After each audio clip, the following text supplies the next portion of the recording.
I cannot say whether or not they're referring 1 year or 2 years, but on the second page of the release I just gave to you, there's a spreadsheet of the attendance record of all the executives of the DCB.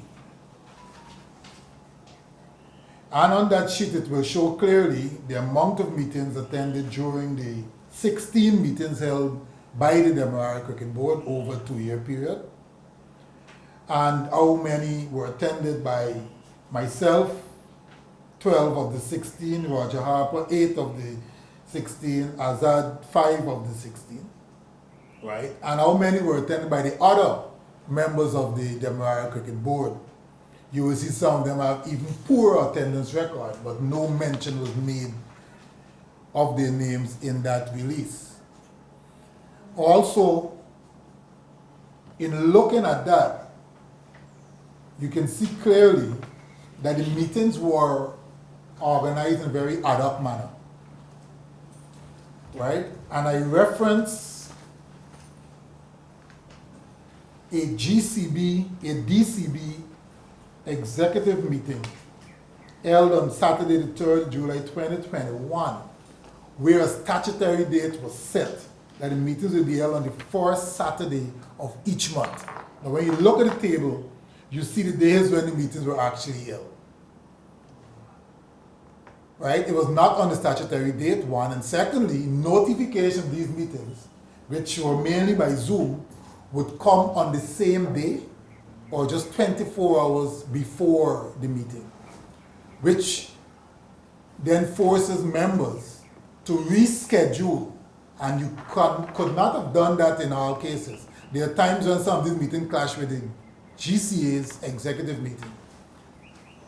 So we were unable to attend due to those reasons.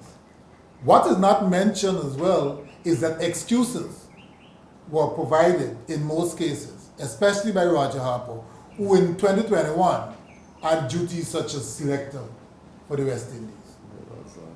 Right? But Azad had a lot of duties to do with the stadium and traveling on government-related activities.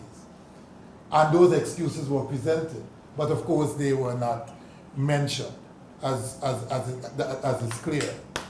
Right?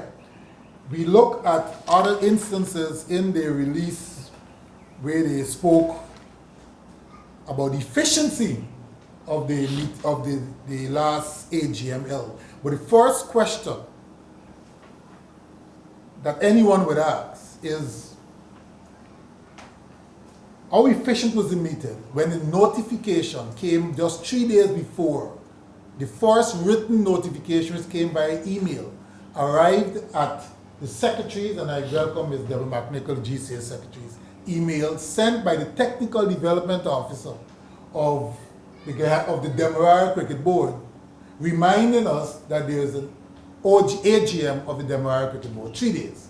The Constitution states that notice must be given to all its members 30 days before. And that Constitution is also enshrined in the Guyana Cricket Act.